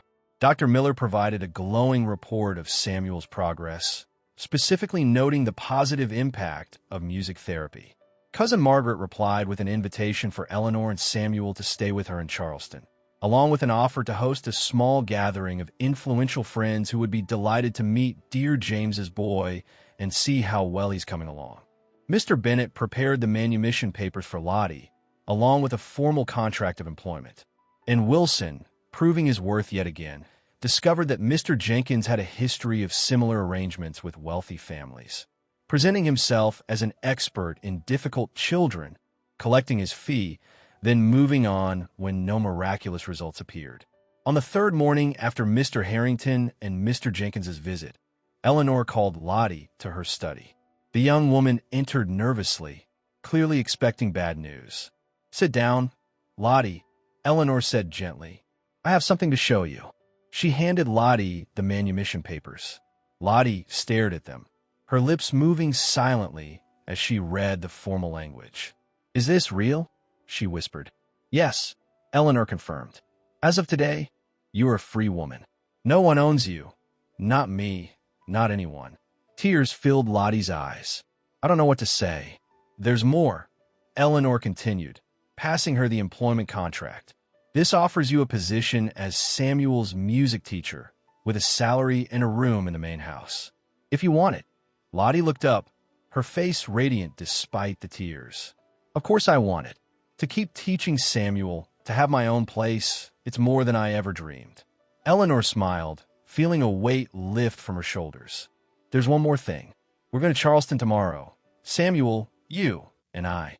We'll be staying with my cousin Margaret, and she's arranged for some important people to meet Samuel, to see his progress for themselves." "Charleston," Lottie repeated, looking uncertain. "As a free woman?" "As Samuel's teacher," Eleanor clarified. "It won't be easy, Lottie. People will talk. Some will be cruel. But I believe this is the right path for all of us." Lottie took a deep breath.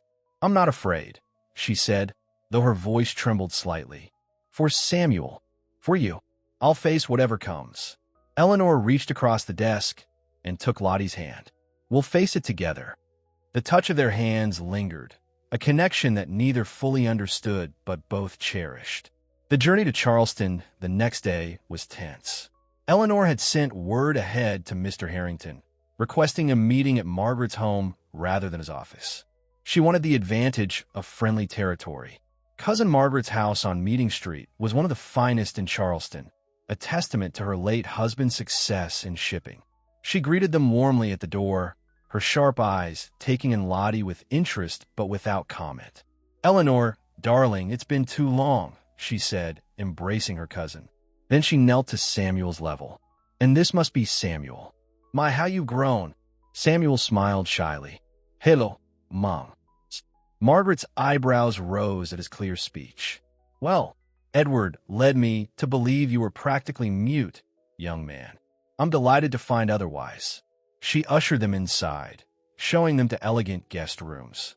Lottie was given a small but comfortable room near Samuel's. Unusual accommodations for a black woman in Charleston, free or not. "Your Mr. Harrington will be here at 2, Margaret informed Eleanor as they settled in. "Along with that tutor fellow. I've also invited Judge Patterson and his wife for tea. The judge sits on the probate court, which might prove useful if Edward pushes matters further." Eleanor smiled gratefully. "You've thought of everything." Margaret patted her hand. "That's what family is for, dear. Now, tell me more about this music therapy that's worked such wonders for Samuel." By the time Mr. Harrington and Mr. Jenkins arrived, Samuel had charmed Margaret completely with his playing. The boy seemed to blossom under her praise, speaking more freely than he had with the men at Langston Estate. Mr. Harrington's eyes widened when he saw Samuel chatting animatedly with Margaret in the parlor. "Mrs. Langston," he greeted Eleanor formally. "This is unexpected. I thought it best to continue our discussion in Charleston," Eleanor explained, "and to give you the opportunity to see Samuel in a different environment." Mr. Jenkins frowned at the sight of Lottie standing near the piano. "I see you brought the slave girl as well." "Miss Lottie is no longer a slave, Mr. Jenkins," Eleanor corrected him. "She has been freed and is now employed as Samuel's music teacher." The shock on both men's faces was evident. "You freed her?" Mr. Harrington asked incredulously. "When? How?" "The paperwork was completed 3 days ago," Eleanor said, gesturing to Mr. Bennet, who had accompanied them to Charleston. "Everything is in order." Mr. Bennet nodded, producing the documents. "Fully legal and witnessed, gentlemen." Mr. Jenkins sputtered. "This is outrageous. A former slave as a teacher? Edward will never stand for it." "Edward is not Samuel's parent," Eleanor said firmly. "I am, and I've made my decision based on what's best for my son." She turned to Mr. Harrington. "You saw Samuel's progress yourself. Dr. Miller's assessment confirms the benefit of music therapy. And now you see him here, speaking, engaging, thriving. Would you really wish to undo all that?" Mr. Harrington looked conflicted. "Mrs. Langston, while I cannot deny the boy's improvement, the arrangement is highly unconventional." "Perhaps," Margaret interjected smoothly, "but the results speak for themselves. And aren't results what truly matter, Mr. Harrington? After all, the purpose of education is to prepare a child for their future, is it not?" Before Mr. Harrington could respond, the butler announced the arrival of Judge and Mrs. Patterson. The judge was an imposing figure with white sideburns and a stern expression that softened when he saw Samuel. "So this is young Langston," he said, shaking the boy's hand formally. "I knew your father, son. Good man." "Thank you, sir," Samuel replied politely. Judge Patterson looked at Eleanor. "Margaret tells me the boy has made remarkable progress through music.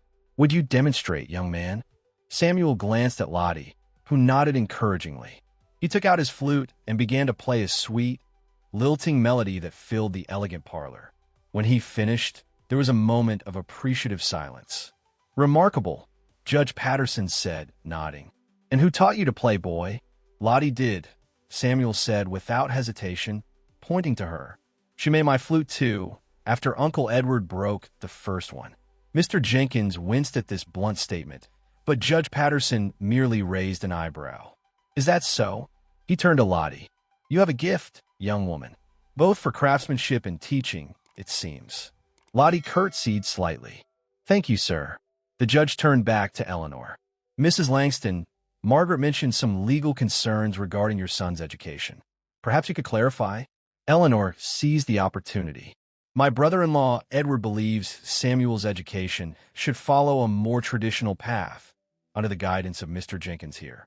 I believe the progress Samuel has made with his current arrangement speaks for itself." Judge Patterson glanced at Mr. Jenkins, seeming unimpressed. "And you, sir?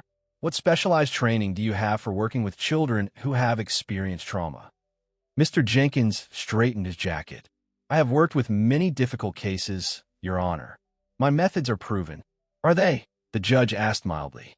"I'd be interested to see documentation of your success rate." Mr. Jenkins paled slightly. I don't keep such records, sir."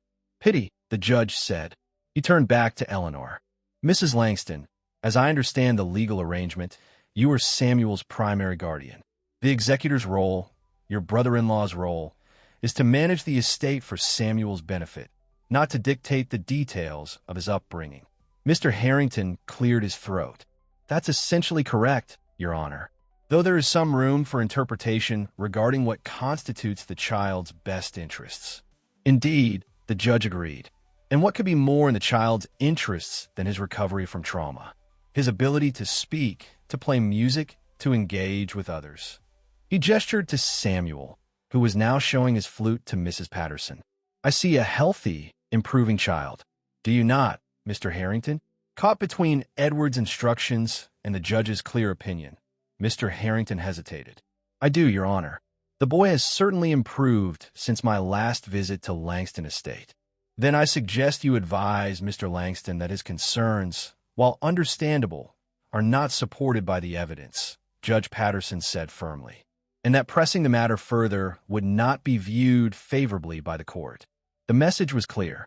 With the judge's implied support, Eleanor had won this round. Mr. Jenkins looked furious but remained silent. Mr. Harrington nodded reluctantly. "I will convey your opinion to Mr. Langston," he said, "though I cannot promise he will accept it easily." Few men accept defeat easily, Mr. Harrington, the judge replied with a slight smile. But accept that they must when justice and common sense align against them. After the men left, Margaret squeezed Eleanor's hand. Well played, cousin. I think Edward's interference has been checked, at least for now. Thank you for your help, Eleanor said sincerely. I couldn't have done this without you. Nonsense, Margaret replied. You've shown remarkable courage, Eleanor. James will be proud. That evening, after Samuel was asleep, Eleanor found Lottie on the small balcony outside her room, looking out at the lights of Charleston. It's so different from the plantation, Lottie said softly as Eleanor joined her. So many people, so many lights.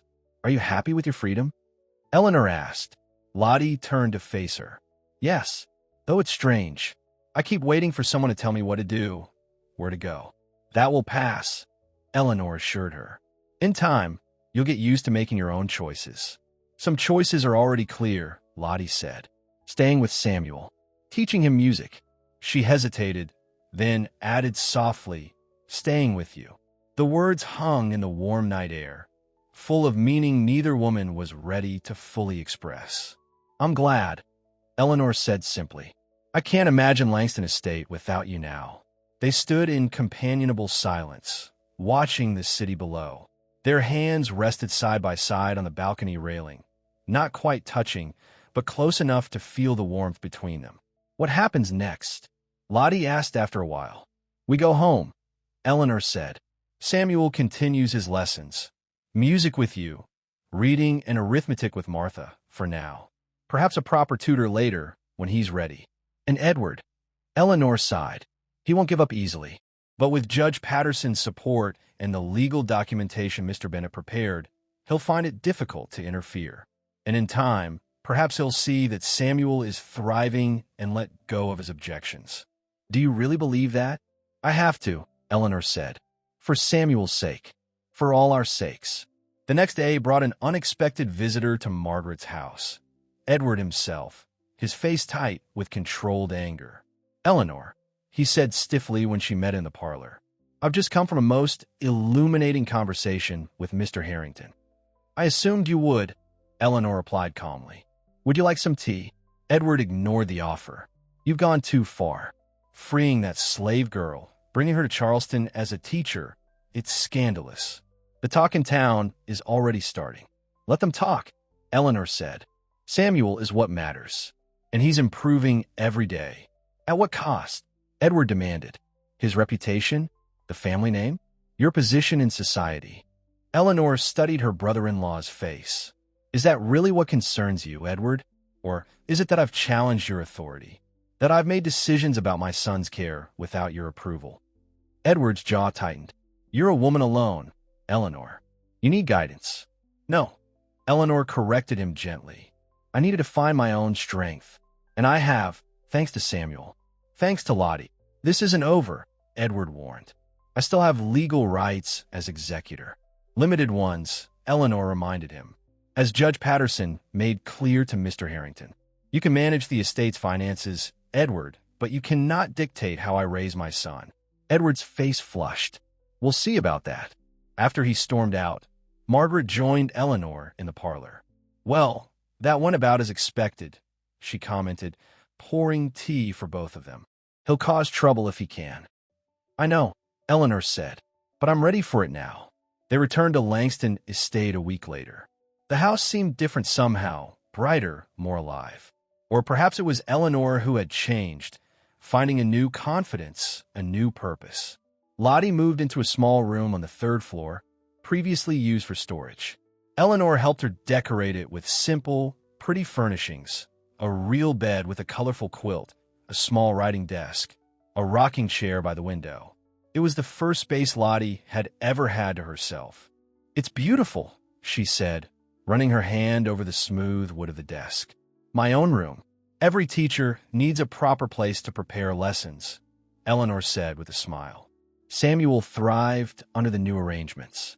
He spent his mornings with Martha, learning to read and write and calculate. Afternoons were for music with Lottie, sometimes in the music room, sometimes under the magnolia trees in the garden. And every evening, He read aloud to his mother from simple books, his voice growing stronger and more confident with each passing day. Edward made good on his threat to cause trouble. Letters arrived from Charleston questioning Eleanor's decisions. Rumors circulated about the peculiar arrangements at Langston Estate. But with Judge Patterson's tacit support and the documented improvement in Samuel's condition, the legal threats remained just that, threats. As summer turned to fall, life settled into a new rhythm. Eleanor found herself spending more time with Lottie, not just during Samuel's lessons, but in the evenings as well. They would sit in Eleanor's study, talking about books, about music, about dreams. "Did you ever think of having children of your own?" Eleanor asked one evening as they sat by the fire. Lottie looked thoughtful. "Sometimes, but always scared me. Bringing a child into that life. Into slavery," Eleanor said quietly. Lottie nodded. "A mother loves her child. But how do you protect them in a world where they can be sold away at any moment? Where they don't belong to you or even to themselves?" Eleanor felt a deep shame at these words, a recognition of truths she had always known but never truly faced. "I'm sorry," she said, though the words seemed woefully inadequate. "It wasn't your doing," Lottie said. "It's just how things are." "Things can change," Eleanor said. "They have changed for you." "Yes," Lottie agreed. "And maybe someday, for others too." They fell silent, watching the fire. Outside, the first autumn rain pattered against the windows. "What about you?" Lottie asked after a while. "Would you want more children?" Eleanor smiled sadly. "I used to dream of a house full of children. Boys like James, girls with his eyes and my stubbornness. But after he died, and Samuel stopped speaking, I couldn't imagine bringing another child into all that grief. And now, Eleanor considered the question. Now I think there are many ways to make a family. Many kinds of love that matter." Their eyes met across the firelit room, a shared understanding passing between them. Not romance, exactly. The world had no place for such a thing between them. But something just as deep, just as true. A connection formed through music and healing, through fighting for Samuel, through seeing each other as they truly were. One morning in late October, Samuel came running into the breakfast room, his face alight with excitement. "Mama, Lottie, listen." He pulled out his flute and began to play a melody neither of them had heard before. Something he had composed himself, simple but sweet, with a lilting rhythm that made Eleanor smile. When he finished, both women applauded. "That's wonderful, Samuel," Eleanor exclaimed. "Did you write that yourself?" Samuel nodded proudly. "It's called The Song in His Silence. That's what Lottie said I had inside me, even when I couldn't speak. A song in my silence." Eleanor felt tears spring to her eyes. She looked at Lottie, whose face reflected the same emotion. "It's perfect," Lottie said softly. "The perfect name." Later that day, Eleanor found Lottie sitting alone in the music room, playing her own flute. Not the one she had made for Samuel, but a new one, crafted during their time in Charleston. "That's beautiful," Eleanor said, pausing in the doorway. "What is it?" Lottie smiled. "Just something I'm working on. A duet for Samuel and me. He's come so far," Eleanor said, sitting beside her on the piano bench. "Because of you. Because of us," Lottie corrected her. "Because you were brave enough to let him find his own way back. To let music reach him when words couldn't." Eleanor touched Lottie's hand lightly. "We make a good team, don't we?" "We do," Lottie agreed, her fingers closing around Eleanor's. "The best." Outside, the autumn wind rustled through the magnolia trees, carrying away the last of summer's heat. Inside, in the warm quiet of the music room, something new was taking shape. A family formed not by blood or law, but by music and courage and love. Samuel's song had no words, but its meaning was clear to all who heard it. It spoke of loss and healing, of silence and sound, of finding one's voice against all odds. It was the song of a boy who had journeyed through darkness and emerged into light. It was, in the end, their song, Eleanor's, Lottie's, Samuel's, a melody that bound them together in ways no one could define or deny. Not quite love, not in the way stories usually told it, but the breath of it, like music waiting to begin. The end.